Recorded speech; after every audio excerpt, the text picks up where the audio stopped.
Welcome to Women Mastering Midlife, where we dive deep into the rich complexities of womanhood in our middle years. I'm your host, Victoria Bird, pharmacist, certified women's health coach, and your guide on this transformative journey.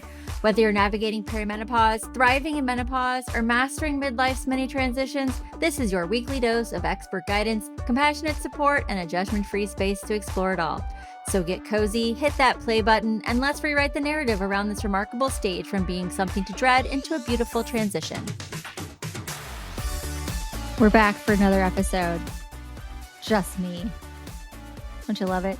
The good news is I'm going to keep these short and sweet so you can get your weekly dose of mastering midlife and be on your way in one short commute.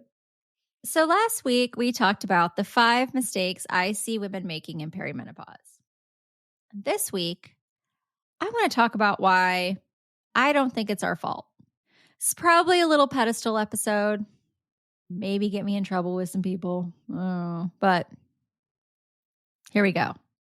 So let's just kick off this conversation with the fact that the societal expectations of women, they suck. Like, there's really no way around it. They stink. They're terrible. They're horrible. If you don't like the S word, there's a few synonyms for it.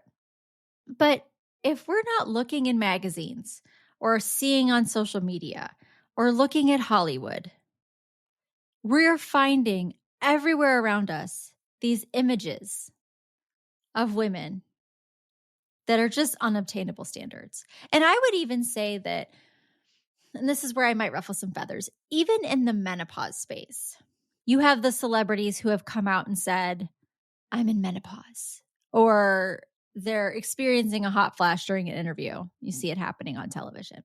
And it's very empowering. And I don't ever want to stop women on all platforms from sharing their story. But I do also want to say that I think that it paints a little bit of an unfair picture for the average American woman stuck in the middle of the menopause transition. Because nobody's talking about the personal trainer, the private chef, the concierge medicine that they're spending thousands and thousands of dollars a month for, access to the best foods, access to help with childcare providing, or, being able to take a nap. I feel like I want to see what their day is like. Like, run me through a day in the life of a famous movie star that's going through menopause. And I'm not saying that they don't have their own issues with getting older in Hollywood. And that's part of the problem. I mean, we've created this idea that age is relevance and beauty is with youth. And, we could fight about the grandmother hypothesis and how menopause making, there's this the theory that once you hit menopause, you can no longer have children of your own, then it's part of evolution and caring for your children and their children, imparting your wisdom, being able to tend to the children while the younger ones went off and provided food and support for the community, but also were able to continue procreating. You help to keep the young ones alive. That is all great. But there's a lot of women our age that are starting new businesses, going back to school, holding political offices. Like, there's things that women our age are doing that is not just staying home and imparting wisdom, and nods to the grandmothers who take care of grandchildren. My mother took care of my daughter while I was working. Granny nanny was like the best thing ever. And my kid had a wonderful experience staying home with her. So I'm not discrediting that. What I'm saying is, we have this idea of getting older as women, and it's not our fault. And even, there's the diets that come out, especially around the holidays and the new year, blast your fat or slim in whatever number of days, or, all the fixes and all the blasts and all the melt-aways and all the catchy marketed phrases to get us to be smaller. they're driving this mentality. And also, this issue, I just talked about this with a podcast guest. You can catch that episode, but just the cyclical dieting cycle, like the diet companies want us to do this unsustainable thing and then fall off of it and then need to go back, right? Like my goal as a menopause coach is to empower my clients to have the tools to get them set up in their life where they're thriving and they no longer need me. Maybe a check-in every once in a while, but they don't need me every week to be holding them accountable or cheering them on or offering suggestions or resources. They've got it. Like I want to give you a toolbox of all the things that you need to prepare you to do this your way on your own, right? But that's not good marketing, but that's not good money making, right? I mean, I want you to need me for the rest of your life from a money standpoint.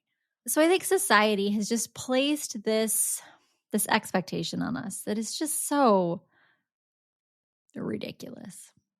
I think another reason why it's not our fault, aside from the marketing, Hollywood, all the things. Let's talk about a post I saw recently that somebody checked on the menopause marketed supplements on Amazon and the billions of dollars that is going into just Amazon supplements, herbal supplements that are supposed to help you with hot flashes, night sweats, lose your belly fat, all the things, right?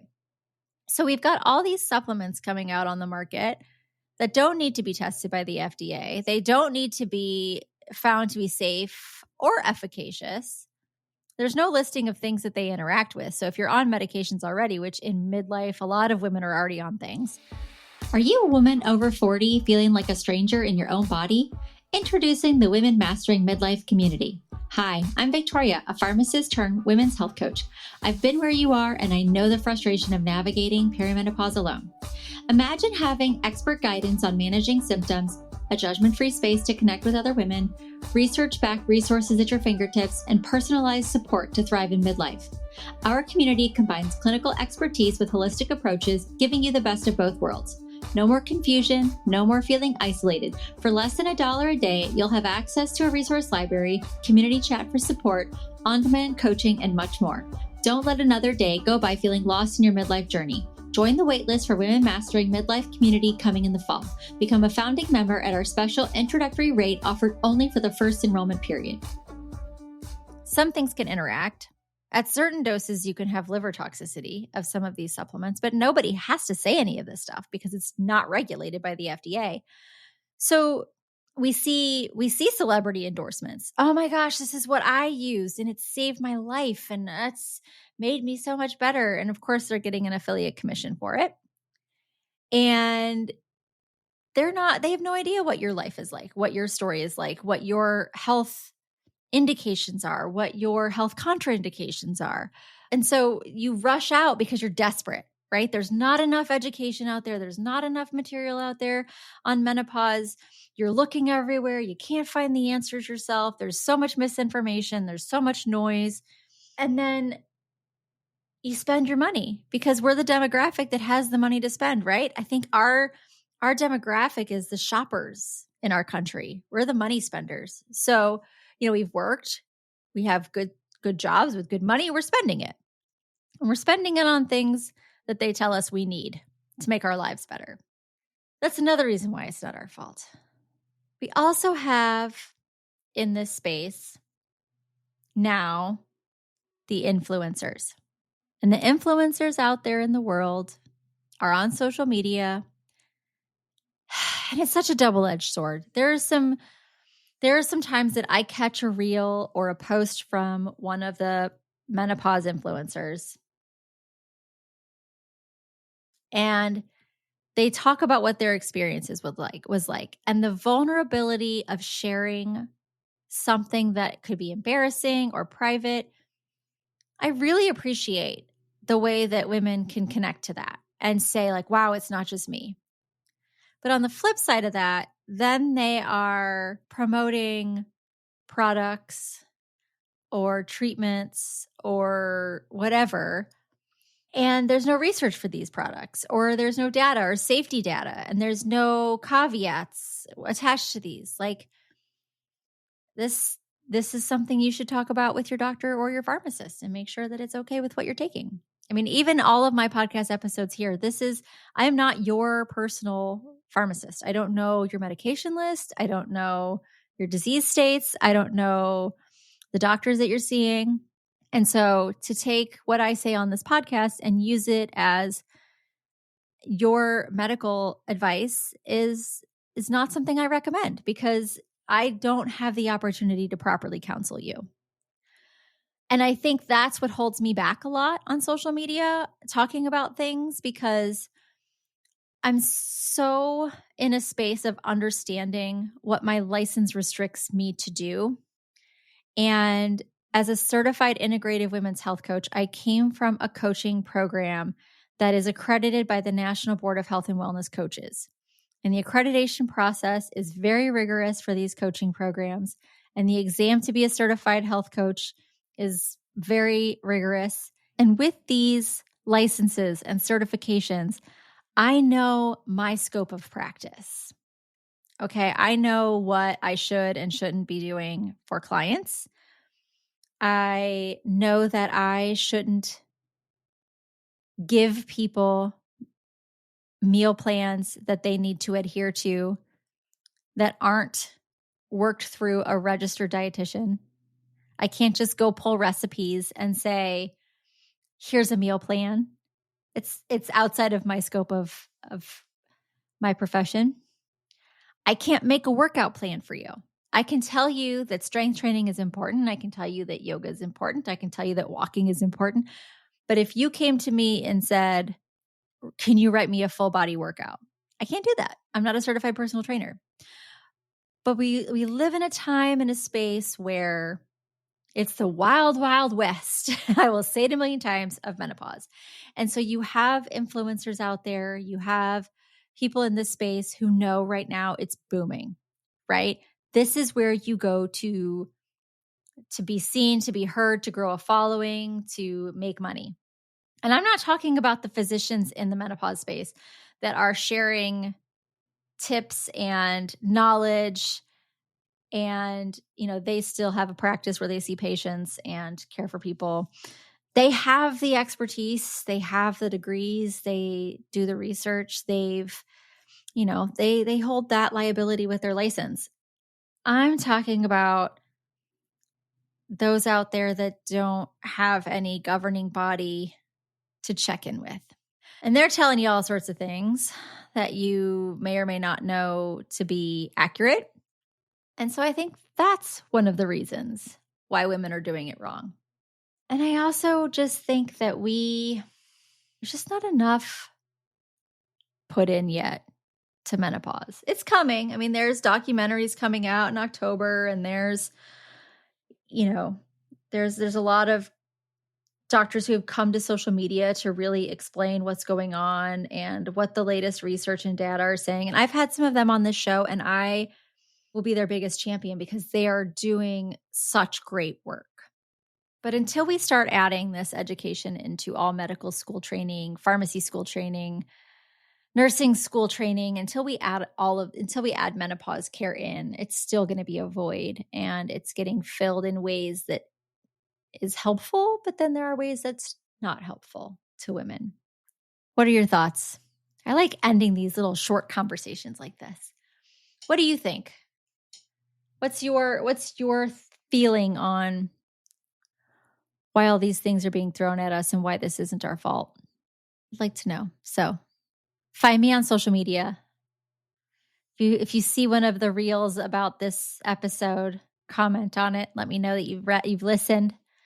I'm excited to hear what you have to say about it. I'm keeping it really brief today. I don't want to be on my soapbox too long. I'll have to get off and go parent and make dinner. I can't be up there on that soapbox for too long. Plus, it's not really my favorite place to be. I'm kind of a yes and kind of person. I try not to. I mean, I think feather ruffling is good, but sometimes I think bear poking to poke a bear isn't as necessary. So that's where I stand on this. What about you? Let me know. We'll catch you next week. It's going to be one more episode like this. Just me, just a quick one, just a little chitty chat. I am getting more comfortable talking to myself, trying not to go off on rabbit trails as often as possible. But until then, take care of yourself, rest, eat carbs, and we will catch you next week. Thanks so much for joining me today. We'll be back next week for another episode of Women Mastering Midlife. Until then, find us on Instagram at Women Mastering Midlife and join my free Facebook community, Women Mastering Midlife, to continue our discussions. If you have any questions that you'd like answered on an Ask Me Anything episode, send your emails to hello@missvictoriabird.com. This podcast is intended for entertainment, educational, and informational purposes only. Please note the hosts, guests, and experts featured on this podcast are not your personal healthcare providers, life coaches, or advisors. The content should not be considered as professional, personalized medical, psychological, or prescriptive advice. This podcast is not a substitute for consulting your physician, therapist, local pharmacist, or relevant professionals to discuss your specific concerns and situation. The topics discussed should not be used as the sole basis to diagnose or treat any medical condition, make significant life changes, or make important decisions regarding your health otherwise. Women Mastering Midlife is not responsible for any undesired outcomes resulting from actions taken based on the information provided in this podcast. The views and opinions expressed are those of the host and guests only and do not represent any of those other individuals or entities. Always consult with qualified professionals before making significant changes to your health regimen, lifestyle, or medical plans.